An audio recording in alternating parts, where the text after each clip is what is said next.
अस्सलाम वालेकुम, welcome to another vlog. ये देखकर तो कुछ आप लोग समझ ही गए होंगे कि मैं आप लोगों के साथ क्या शेयर करने वाली हूँ। तो मैं आप लोगों के साथ शेयर करने वाली हूँ कि मैंने अपनी फेरी लाइट्स को कहाँ हैंग किया या कहाँ स्टिक किया। अच्छा, मैं बार बार ये वर्ड इसलिए यूज़ कर रही हूँ कि मैंने स्टिक किया क्योंकि एक्चुअली मैंने इनको हैंग नहीं किया बल्कि स्टिक किया। तो ये है मेरी वो वाली वॉल जहाँ मैंने फेरी लाइट्स लगानी है। तो मैंने पहले तो डिसाइड किया था कि मैं इसको आउटडोर पे लगाऊंगी, लेकिन चूंकि उस वॉल को रेनोवेट करने में अभी टाइम लगना था, तो इसलिए मैंने सोचा कि पहले मैं इसको यहाँ स्टिक कर लेती हूँ। जब उसका टाइम आएगा तो फिर मैं इसको यहाँ से निकाल के वहाँ पर हैंग कर दूंगी। तो जनाब, ये मेरी लाउंज की वॉल है और इस पर मुझे फेरी लाइट से स्टिक करनी है। और स्टिक करने के लिए पहले मुझे इस वॉल को क्लीन करना होगा, मॉपिंग करनी होगी इसकी, और इसके बाद फिर मैं इसके ऊपर स्टिक करूंगी।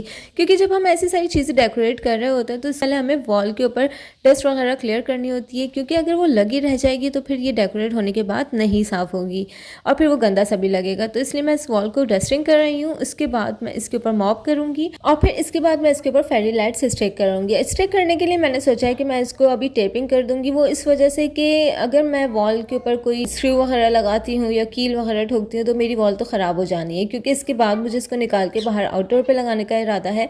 तो इसलिए वो फिर परमानेंटली हो जाएगी।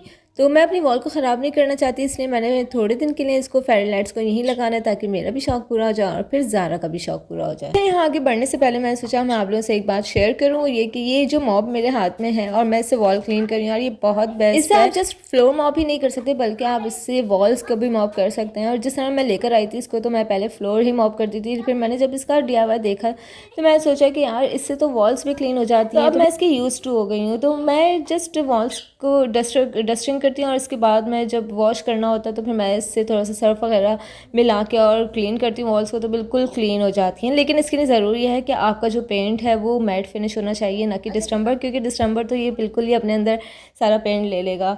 तो बहरहाल ये मेरी वॉल जो है वो क्लीन हो चुकी है। अभी मैं इसको थोड़ी देर के लिए छोड़ूंगी ताकि ये इतनी देर में ड्राई हो जाए। अच्छा, फेरी लाइट्स मुझे कुछ इस तरह से स्टिक करनी है कि इस डोर के बराबर बराबर चलते हुए इस रॉ तक मुझे लेकर आनी है और फिर उसके बाद मुझे यहाँ से कनेक्ट करनी है स्विच बोर्ड से। तो पहले हम इस वॉल को ड्राई होने देते हैं, उसके बाद हम स्टिक करेंगे। और ये सुबह सुबह का टाइम था और मैं सोच रही थी कि ज़ारा के उठने से पहले पहले मैं जल्दी से इस फेरी लाइट को स्टिक कर दूँ, क्योंकि आप लोगों को तो पता है कि बच्चों के साथ तो ये सारे काम हो ही नहीं सकते, क्योंकि एक तरफ से खींचना है दूसरी तरफ से खींचना है, तो फिर इसका तो सिर्फ कबाड़ा ही हो जाना है।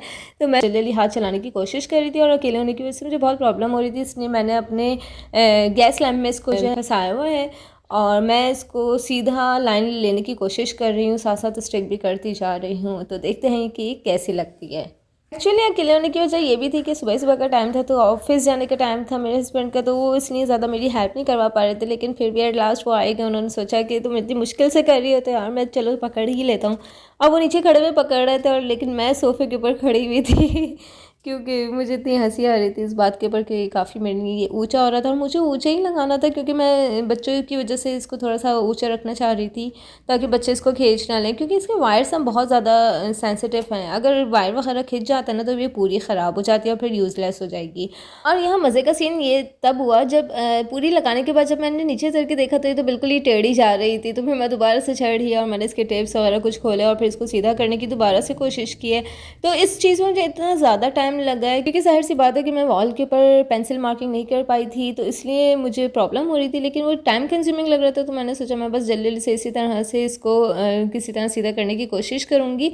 और ये मेरे हस्बैंड मेरी हेल्प कर रहे थे, तो जब हस्बैंड हेल्प करने लगते हैं ना तो फिर आपका कॉन्फिडेंस कुछ ज़्यादा बढ़ जाता है और फिर ये होता है कि आप उस काम में नाकाम होते होते भी कामयाब हो ही जाते हैं। और यहाँ हम दोनों ही कोशिश कर रहे थे कि हम इसको किसी तरह सीधी रॉ में ही लेकर आए। मैं आप लोगों को बता रही थी कि फेरी लाइट्स जो है वो हैंग करने वाली, यानी आपने कर्टेन्स के ऊपर हैंग कर दी या किसी हैंगिंग वॉल के ऊपर आपने हैंग कर दी तो वो बड़ी अच्छी सी लगती। लेकिन ये कि मुझे कोई जगह नहीं मिल रही थी हैंग करने के लिए, तो मैंने सोचा कि मैं इसको यहाँ पर स्टिक कर देती। लेकिन इसमें जो स्टार्स और मून्स थे वो लेंथ वाइज बहुत लॉन्ग थे, तो इसलिए मुझे इसका भी सोचना था कि मैं इसको बिल्कुल ही शॉर्ट करके ऊपर ही रख कर दूँगी ताकि बच्चों का हाथ ना जाए, क्योंकि बच्चों के वैसे आप लोगों को सोचना पड़ता है इन सारी चीज़ों का। बच्चों को क्यूरियोसिटी बहुत ज़्यादा होती है कि है क्या चीज़, हम हाथ में पूरे तरीके से इसको लेकर देखें, तो इसलिए वो खींच। तो इसके लिए मैंने ये किया कि इसकी जो हैंगिंग लाइट्स वगैरह थी यानी कि मून्स और स्टार्स जो हैंग हो रहे थे उसको मैंने इसको घुमा के थोड़ा और जो है ऊपर वाले वायर के साथ ही जॉइन कर दिया था और उसको स्टिक कर दिया था ताकि बहुत ज़्यादा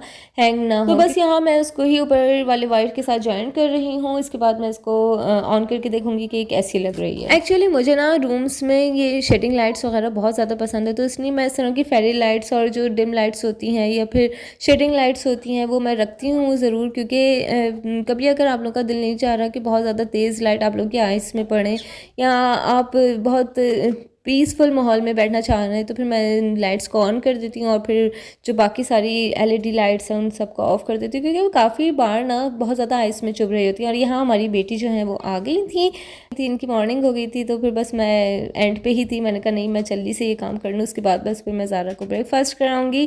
तो देखते हैं कि कैसी लग रही है। और मुझे लग रहा था ये लगने के बाद मुझे बहुत अजीब सी लगेंगी, क्योंकि वॉल के ऊपर एक अलग से स्टिक हुई हुई चीज़ आपको सम टाइम अच्छी नहीं लग रही थी, लेकिन ये लगने के बाद मुझे कोई इतनी अच्छी लग रही थी, क्योंकि बहुत ज़्यादा प्रोमिनेंट भी नहीं हो रही थी, इसकी टेप्स वगैरह प्रोमिनेंट नहीं हो रही जैसा कि आप लोग देख रहे हैं, और ये जलने के बाद कुछ इस तरह का लुक दे रही थी। और जब मैं लाइट्स ऑफ करके इसको जलाती हूँ तो ये मुझे बहुत ही बेस्ट लग रही थी। और चूँकि इसमें डिफरेंट ऑप्शंस हैं तो और ज़्यादा अट्रैक्ट कर रहे होते हैं, तो ये मुझे तो लगने के बाद बहुत बेस्ट लग रही है। और अगर आप लोगों को भी अच्छी लग रही है तो मुझे कमेंट बॉक्स में ज़रूर बताइए। तो जनाब ये था मेरा शौक जो कि मैंने पूरा किया। ऑनलाइन मंगवाई थी तो मैं सोचा मैं इसको लगाऊंगी ज़रूर, तो मुझे तो बहुत अच्छी लग रही है। बहरहाल मुझे सपोर्ट करने के लिए अपने फ्रेंड्स में ज़रूर शेयर किया करें और don't forget to like and subscribe my channel. तो मिलते हैं नेक्स्ट व्लॉग में, अपना ख्याल रखिएगा। लेकिन रुकिए मैं आप लोगों के साथ एक बात शेयर करना चाहती हूँ, ये कि मैंने यंग्स की चिकन स्प्रेड फजीता फ्लेवर में फर्स्ट टाइम ट्राई किया। आप लोगों को कैसी लगती है आप लोग ज़रूर ट्राई करें, बहुत यम्मी है। आप इसको दिन में खाएं, सुबह में खाएं, रात में खाएं, या जब भी आपका खाना ना खाने का दिल चाहे। तो मैं तो यही करती हूँ कि मैं इसको ब्रेड पे लगाती हूँ और खाती हूँ, तो मुझे बहुत यम्मी लगती है।